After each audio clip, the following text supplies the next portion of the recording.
अस्सलाम वालेकुम दोस्तों, मैं हूं आसिफ अली खान। पेरेंटिंग सीरीज़ में एक बार फिर आप सबको खुशामदीद। एक सवाल जो मुझसे बहुत ज़्यादा पूछा जाता है वो ये कि छोटे बच्चों के बारे में कुछ बताइए। छोटे यानी 0 से लेकर 2-3 साल तक के बच्चे जो होते हैं, इनकी परवरिश किस तरह से की जाए या किन बातों का इसमें ख्याल रखा जाए। आज हम 10 बातें ऐसी जो है वो सीखने वाले हैं जो ख़ास तौर पे छोटे बच्चों के को आपने जो है वो मद्देनज़र रखनी है कि एटलीस्ट ये 10 काम जो है वो बचपन में ही ना करें। क्यों ना करें? उसकी वजह ये है कि माइंड साइंस ये बताती है 0 से लेकर जो 7 साल तक के बच्चे होते हैं, ये एक प्रिंटिंग स्टेज के अंदर होते हैं। यानी इनका जो माइंड होता है, जो इनका अनकॉन्शियस माइंड होता है, ये एक सादे पेपर की तरह होता है। इस वक्त जो भी इस पर लिख दिया जाता है वो परमानेंट मेमोरी का हिस्सा बन जाता है। सारी ज़िंदगी बच्चे को वो डेटा बच्चा उसे इस्तेमाल करता है। यानी इस वक्त कंप्लीट हो जाती है बच्चे की पर्सनालिटी, एक शख्सियत जो उसने सारी ज़िंदगी जिसकी बेस के ऊपर काम करना है वो बेस मुकम्मल हो जाती है। अगर इस दौरान तरबियत में कोई कोताही रह जाए तो वो कोताही इतनी आसानी से, यानी बचपन की बातें 55 तक याद रहती हैं और उससे आगे भी वो यही होता है। यानी अगर इस एज में बच्चे के अंदर कोई खौफ डेवलप हो जाए तो वो ज़िंदगी भर उसका पीछा नहीं छोड़ता, अनटिल और अनलेस ये कि आप उसकी कोई प्रॉपर जो है वो थेरेपीज़ वगैरह ना करवाएं। नॉर्मली हम जो है वो थेरेपीज़ की तरफ जहन जाता ही नहीं है लोगों का, बहुत कम लोग जाते हैं। डॉक्टर के पास तो हर तीसरे दिन बच्चे को लेके पहुंच जाते हैं, लेकिन किसी मेंटल हेल्थ स्पेशलिस्ट के पास सारी ज़िंदगी नहीं लेके जा रहे होते। ये मिथ्स है हमारी सोसाइटी के। बहरहाल ये मेरा मौजू नहीं है। तो 10 कौन सी बातें हैं जिनका आपने ख्याल रखना है एक अच्छी परवान चढ़ाने के लिए बच्चों को। नंबर 1, जब भी बच्चों से आप कनेक्ट हों तो हमेशा पॉजिटिव एनर्जी के साथ कनेक्ट होना है। यानी कि ऑब्वियसली जब बच्चे छोटे होते हैं तो माँ बाप के झगड़े भी होते हैं, माँ बाप के कुछ मूड ख़राब भी होते हैं। ज़रूरी नहीं आपस में झगड़ा हो, वैसे ही मूड ख़राब है या दूसरे बच्चों की वजह से वालदा बड़ी चिड़चिड़ी हुई है, एंग्री मूड के अंदर हैं। अक्सर हस्बैंड भी एंग्री मूड के साथ दफ्तर से आते हैं और ऐसे में आप बच्चे को उठाते हैं या बच्चे से कनेक्ट होने की कोशिश करते हैं तो ये जो आपकी नेगेटिव एनर्जी है ये बच्चा महसूस करता है। बच्चा फौरी तौर पर उसको चाहिए क्या होता है, उसको मुस्बत पॉजिटिव एनर्जेटिक एनर्जी चाहिए होती है जो वालिदैन उसको नेगेटिवली चार्ज कर रहे होते हैं। अक्सर बच्चे बहुत ज़्यादा बीमार भी रहते हैं, उसकी वजह ये होती है भाई सब कुछ ठीक है, ना बुखार है, ना नज़ला है, ना ज़ुकाम है, फिर भी बुखार है, फिर भी बीमार है। उसकी ज़्यादातर केसेस में ये वजह होती है कि बच्चा मनफी कैफियत के अंदर रह रहा है जो उसके ऊपर असरअंदाज हो रहे हों। तो इस चीज़ का जो आपको शायद आपने कभी पढ़ा भी नहीं हो कहीं पर कि भाई ये भी चीज़ों का ख्याल रखा जाता है। पहला पॉइंट कि आपने कभी भी जब भी जाना है पॉजिटिवली चार्ज होकर जाना है। अगर पॉजिटिव चार्ज कैसे करें अपने आपको, सवाल ये है कि भाई कैसे, तो उसके लिए दूसरा पॉइंट है हमेशा जब भी बच्चे से कनेक्ट होना है ऑलवेज स्माइल। यानी आपकी और बच्चे की जब भी आंखें चार हो तो आपने स्माइल पास करना है। क्यों करना है? बच्चे के लाशऊर में जितना हंसता खेलता मुस्कुराता खुशगवार चेहरा आपका बनेगा, ज़िंदगी भर ये इमेज उसके काम आएगी। तो और आप अगर गुस्से में उसको दिखा रहे हैं तो क्या करेगा, वो लर्न कर रहा है, इतना क्विकली लर्न करता है बच्चा कि आपकी सोच है। हमसे ही वो सारे नेगेटिव बिहेवियर सीखता है, लर्न करता है, हमें ऑब्जर्व करता है। हम समझते हैं अभी तो बच्चा बहुत छोटा है, अभी इसको क्या पता गुस्सा क्या होता है, अभी इसको क्या पता कि नेगेटिव जो फेशियल एक्सप्रेशंस होते हैं उसे क्या पता। भाई पहले दिन ही उसको पता चल जाता है ये मेरी माँ की गोद है और ये किसी पराई औरत की गोद है। आपका बच्चा इतना स्मार्ट है, पहले दिन पहचान जाता है कि मेरी माँ कौन है। तो आप कैसे कह सकते, क्यों पहचान जाता है? 9 महीने अपनी माँ को वो उसके एहसासात को, उसके बॉडी टेम्परेचर को, उसकी तमाम तर फीलिंग्स को बच्चा लर्न करता है। इसीलिए दुनिया में आते ही पहचान जाता है ये मेरी माँ की गोद है और ये मेरे बाप की गोद। बच्चा बहुत शार्प होता है। वो कंप्यूटर को तो बाद में हम अपने अपने तरीक़ों से उल्टा सीधा इस्तेमाल करके उसको कुन जहन बनाते हैं और उसको नाकाम बनाते हैं वगैरह वगैरह, लेकिन ये बच्चे बहुत चालाक होते हैं। तो आप जब भी उसको देखेंगे हमेशा उसूल बना ले। अच्छा, ये तो खैर उसूल सिर्फ बच्चों के लिए नहीं होना चाहिए, हर एक के लिए उसूल बना ले। क्योंकि हम जब जिससे भी हमारी आंखें चार होती हैं, जिसकी तरफ हम देखते हैं, हम बाकायदा एनर्जी ट्रांसफ़र करते हैं। जैसे वाईफाई के सिग्नल्स होते हैं ना, दिखते नहीं हैं, लेकिन हमारी आंखों में एनर्जी होती है जो पास ऑन होती है। इसी आपको क्या इसको मैं मज़ीद आसान कर दूं, नज़र लग गई, ऐसा नहीं सुना आपने? नज़र कैसे लगती है? आँखों से ही तो लगती है। आपकी आँखों में इतनी पावर होती है कि आपकी अपनी औलाद को आपकी नज़र लग जाती है, ठीक है? नज़र अच्छी भी होती है, बुरी भी होती है, लेकिन लग जाती है, ठीक है? और दोनों सूरतों में नुकसान करती है। माँ अपने मोहब्बत में नज़र लगाती है और एक शख्स है जो अपनी हसद में नज़र लगाता है, दोनों काम एक ही जैसा करती हैं नज़रें। तो बात जब भी आप देखें मुस्कुरा के देखें, और जब बच्चा बाद में आगे से मुस्कुराए तो माशाल्लाह सुभान अल्लाह इस तरह के अल्फाज, ताकि वो नज़र आपकी उसको ना लगे, इसलिए भी कहे जाते हैं। तो ये दो चीज़ हो गई। तीसरा काम आपने क्या करना है, कभी भी बच्चे को, ये छोटे बच्चों को ये नहीं करना है कि नेगेटिव स्टेटमेंट इस्तेमाल नहीं करनी है। ये ना कीजिए, वो ना कीजिए, ये नहीं, यहाँ नहीं जाइए। अब 0 से 1 साल तक का तो खैर समझ में आता है कि नहीं, लेकिन 9 महीने के बाद, 10 महीने बाद हम ना का लफ्ज़ इस्तेमाल करना शुरू, क्योंकि बच्चा वॉक करना स्टार्ट करता है ना, तो वो मुख्तलिफ़ चीज़ों में जाता है, तो फिर हमारा ना शुरू हो जाता है, फिर हम हर चीज़ में ना लगा, ये नहीं कीजिए, यहाँ नहीं जाइए, वहाँ नहीं जाइए। बच्चा उठाता है कोई चीज़ खाता, ये नहीं कीजिए। नो का लफ्ज़ इस्तेमाल नहीं करें बच्चे के साथ कभी भी। हमेशा बच्चे को डाइवर्ट करें, यानी कि आप चाहते हैं कि बच्चा वहाँ ना जाए, तो आप ये नहीं कीजिए वहाँ नहीं जाइए, आप उसका रिप्लेसमेंट दें कि बेटा ये कीजिए, बेटा ये लीजिए। उसको एक नई कमांड मिलनी चाहिए, उसको स्टॉप की कमांड नहीं मिलनी चाहिए, बल्कि उसको डायरेक्शन देनी चाहिए कि ये काम कीजिए। लेट सपोज कि आप जो है वो कहीं कोई सामान रखा हुआ है अहम, आप नहीं चाहते बच्चा वहाँ जाए, तो आप ये नहीं कि वहाँ नहीं जाइए। बच्चे को क्या पता है अहम सामान, बच्चे को दूसरी डायरेक्शन की तरफ उसको बताएं, बेटा वो उठाइए, बेटा वो लीजिए, उसको दिखाइए, ताकि उसका माइंड डाइवर्ट हो। तो हमेशा बच्चों क्यों नो, हमेशा कभी भी नो प्रोसेस नहीं होता।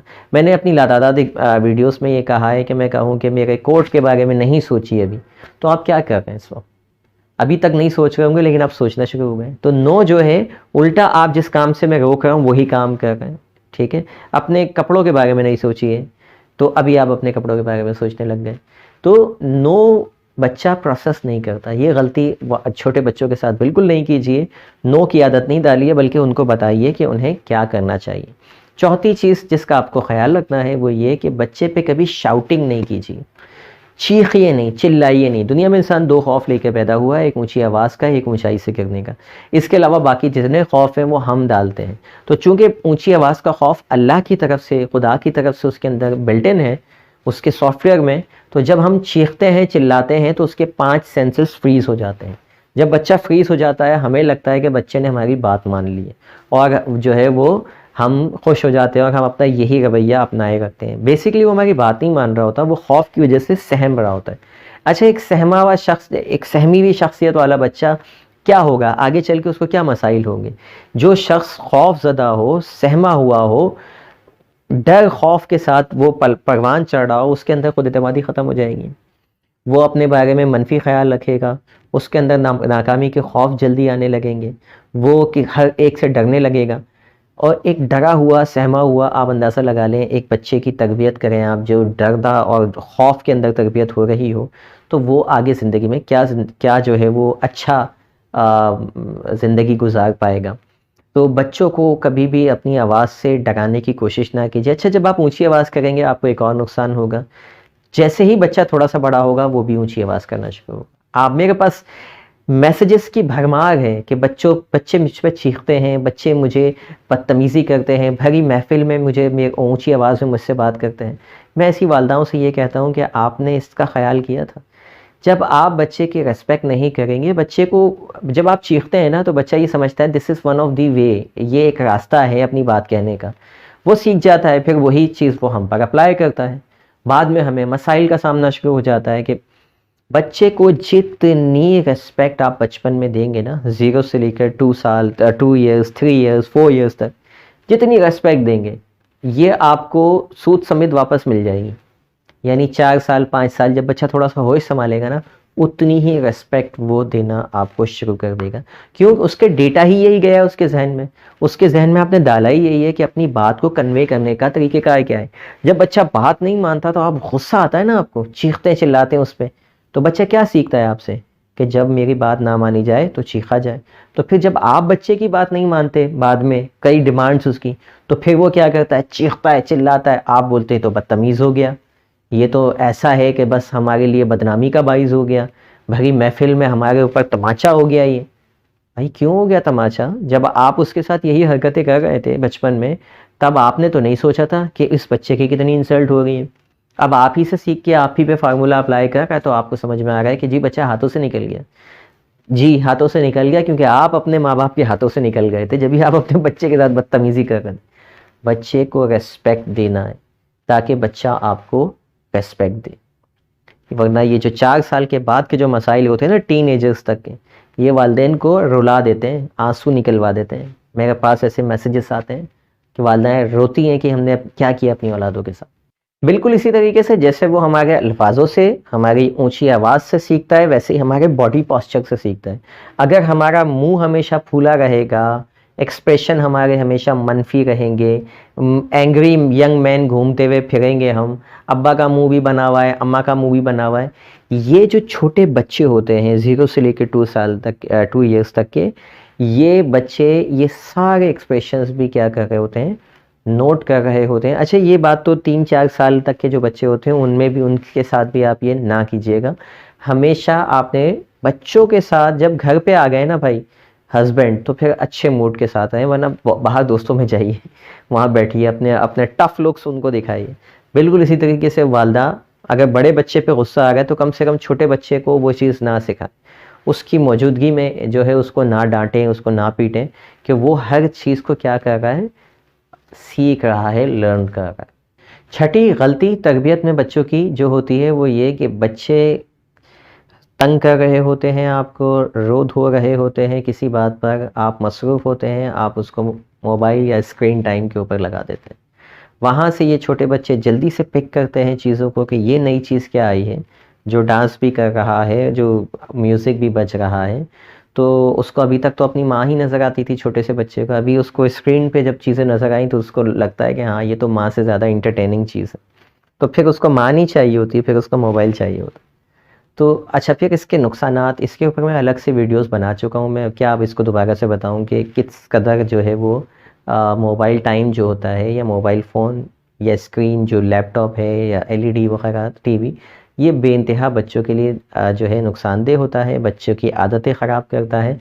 उसके बाद फिर ये एक नशे की तरह होता है, मतलब जैसे आप बच्चे को कोई नशा लगा दें और उसके बाद फिर ये निकलता नहीं, छूटता नहीं, जैसे हेरोइन और चर्स का नशा होता है ना, ड्रग्स का नशा होता है, ये छूटता नहीं है इतनी आसानी से।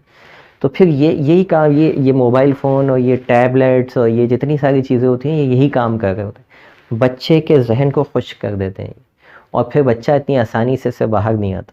फिर जब बच्चा रोता है, धोता है, तो फिर हम क्या करते हैं, फिर दोबारा दे देते हैं, फिर कुछ देर के लिए लेने की कोशिश करते हैं, फिर दे देते हैं, और फिर हम भी मजबूर हो जाते हैं। 7वीं चीज़ आपने जो करनी है, बच्चों के लिए हमेशा इस चीज़ का ख़्याल रखें कि बच्चे स्पिरिचुअली चार्ज रहें। स्पिरिचुअली चार्ज का मतलब ये है कि बच्चे को आप रिलीजियसली, जिस मज़हब को भी, जिस चीज़ को भी आप फॉलो करते हैं, उस हिसाब से, मिसाल के तौर पे आप उसका हस्सार बना के रखिए, आयतल कुर्सी वगैरह, सूरत अल्लाह के जो नाम है उनके अज़कार, इसका बाज़ लोग बिल्कुल भी ख़्याल नहीं रखते, मतलब वो सोचते हैं कि इसकी क्या ज़रूरत है। या अल्लाह के ज़िक्र और अज़कार और आयतल कुर्सी, उस वक्त ख़्याल आता है जब बच्चा बहुत बीमार हो, बच्चा बहुत रो रहा हो, आए है इसको नज़र तो नहीं लग गई हो, तब याद आ रहा होता है कि कुछ पढ़ के फूंक दें। डेली बेसिस पे पढ़ के फूंकना है। बच्चा अच्छा हो, बीमार हो, जैसा भी हो, आपने इस चीज़ का ख़्याल रखना है कि आप स्पिरिचुअल कनेक्शन उसका जो है वो, उसको चार्ज लाजमी रखिए। और कैसे चार्ज कर सकते हैं उसको स्पिरिचुअली, आप उसके कान के पास कोई कुरानिक सूरतों को धीमी आवाज़ में चला सकते हैं कुछ देर के लिए, ताकि वो जो सूरत की आवाज़ है वो उसके जहन में जाए और बचपन से वो इन आवाज़ों का, यानी किरात का आदी हो, उसको अल्लाह का नाम पहुँचे। क्यों हमें हुक्म दिया गया है कि भाई पैदा होते ही बच्चे के कान में अज़ान दें? इसीलिए दिया है कि पहले वो अल्लाह को सुने, अल्लाह के नाम को सुने। तो ये सिर्फ यहाँ तक महदूद थोड़ी है कि बस एक बार अज़ान दे दिया और उसके बाद अल्लाह से भी दूर। अब जब वो 14-15 साल का होगा फिर उसको बोलेंगे नमाज़ें पढ़ लो बेटा, उसको रोज़ाना सुनानी है। लफ्ज़ अल्लाह में बेइंतहा बरकतें हैं, अल्लाह के हर नाम में बरकतें हैं, कलाम पाक के अंदर बरकतें ही बरकतें हैं। तो इसके लिए आपको शेड्यूल बनाना होगा कि लाजमी आपने कोई 5 मिनट 10 मिनट बच्चे के कान में ऐसी आवाज़ें जाएं जिसमें सूरत हो, किरात वगैरह, जो भी कारी को आप पसंद करते हो या इससे रिलेटेड जो भी चीज़ें हों, ताकि वो स्पिरिचुअल कनेक्शन बचपन से, अभी उसको पता नहीं है ये आवाज़ें किसकी हैं, लेकिन जैसे ही वो शऊर में आएगा तो उसको पता होगा कि अच्छा ये किरात है, उसका लाशऊर में पहले से वो डेटा पड़ा हुआ होगा कि ये कुरान पाक की आयतें हैं। 8वीं चीज़, बच्चे की नींद का लाजमी ख्याल रखें। कम से कम छोटे बच्चे जो होते हैं ये 12-14 घंटे सोना चाहिए। अदरवाइज़ क्या होता है, बच्चे चिड़चिड़े होते हैं, हमें लगता है कि हमारे बच्चों में कोई मसला आ गया है, बीमार पड़ गए हैं, बीमार रहते हैं। ऐसे कई मेरे पास आते हैं मैसेजेस के बच्चे मुस्तकिल रोते रहते हैं, बच्चे मुस्तकिल बीमार रहते हैं। उसकी वजह यही होती है कि हम उनके जो है वो इमोशंस का ख्याल नहीं रख रहे होते, हम उनके नींद का ख्याल नहीं रख रहे होते, हमने उनको टीवी मोबाइल फ़ोन इस पे इतना लगाया हुआ होता है, हम उनके डाइट का ख्याल नहीं रख रहे होते कि हेल्दी डाइट देनी है नहीं देनी, और फिर बोलते हैं बच्चे बीमार हैं। नवी चीज़ क्या करनी है, कंडीशनिंग जो है ना, एक वर्ड होता है कंडीशन, यानी बच्चों की आदतें भी बन रही होती हैं साथ साथ। ऐसे 2 साल या 1 साल के बच्चे की भी बड़ी आसानी से आदत बनती है, इस उम्र में आदतें ज़्यादा जल्दी बनती हैं। ऐसे कोई काम ना कीजिए बच्चे के साथ जो उसकी फौरी तौर पे आदत में कन्वर्ट हो जाए और फिर आपको उस पर पछताना पड़े। मिसाल के तौर पे 1 साल के बच्चे को आप एक दिन बाहर लेके गए, फिर दूसरे दिन बाहर लेके चले गए, फिर तीसरे दिन बाहर लेके चले गए, अब वो कंडीशनड हो गया। अब वो क्या करेगा, आपकी शक्ल देखेगा और बोलेगा मुझे बाहर जाना। जो भी शख्स उसको ये काम उसके साथ करे, उसकी शक्ल देखेगा, रोना शुरू कर दे। और फिर आपको, अगर आप उसको कंटिन्यू नहीं कर सकते ना, तो फिर वो आपके लिए प्रॉब्लम करेगा। यानी या तो फिर रोज़ाना ले जा सकते हो आप, रोज़ाना। अच्छा, फिर रोज़ाना की बात नहीं होती, फिर पता है क्या होता है, फिर बच्चा बोलता है कि मुझे आधी रात को भी बाहर जाना है, उठ के बैठ जाएगा और बाहर के, तो वो काम जो आप अफोर्ड नहीं कर सकते, जो आपके लिए मुश्किल में डाल सकता है, उस दौरान ऐसी आदतें बच्चों के अंदर ना डालिए कि ज़बरदस्ती उसको घुमाने फिराने बाहर ले जाए। 0 से लेके 2-3 साल तक के बच्चों में ये आदतें ना डालें। कभी कभी जा रहा है ठीक है, लेकिन उसका पैटर्न ना बनाए कि एक शख्स है रोज़ाना शाम में एक दिन ले गया, फिर दूसरे दिन शाम में ले गया, फिर तीसरे दिन शाम में वही शख्स ले गया। ये पैटर्न उसके माइंड में बन गया कि ये शख्स है और ये मुझे बाहर लेके जाए। तो ऑटोमेटिकली अब वो क्या होगा, उसकी पहले आदत बनेगी उस शख्स के साथ, फिर वो हर शख्स के साथ बनेगी। तो इसी तरीके से मोबाइल की आदत बनेगी उसको कि 1 बार दिया, 2 बार दिया, 3 बार दिया, अब वो जब भी जिसके हाथ में ही मोबाइल देखेगा मोबाइल मांगेगा। 10वां पॉइंट, अपनी, क्योंकि बच्चा इस वक्त हर चीज़ सीख रहा होता है ना, आपको देख के सीख रहा है, आपकी लैंग्वेज सीख रहा है ख़ास तौर पे, इस चीज़ का हमेशा ख्याल रखिए कि बच्चे से हमेशा वेल मैनर्ड और सही तलफ़्फ़ुज़ के साथ, सही अल्फाजों के साथ गुफ्तगू कीजिए, क्योंकि फिर वो अल्फाज उसके कम्युनिकेशन के अंदर उसके लाशऊर में जा रहे होते हैं।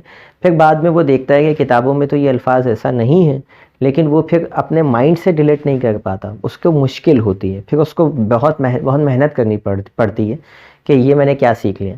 तो अब ये क्यों मैं कह रहा हूँ, क्योंकि बहुत सारे लोग अपने बच्चों के सामने लैंग्वेज का ख्याल नहीं करते। उन्हें ख्याल होता है ये तो भी बच्चे हैं, उसमें वो स्लैंग लैंग्वेज भी यूज़ कर रहे होते हैं, उसमें वो अब्यूसिव लैंग्वेज भी यूज़ कर लेते हैं बाज़ औक़ात, एंड दे थिंक कि बच्चा है इसको क्या पता।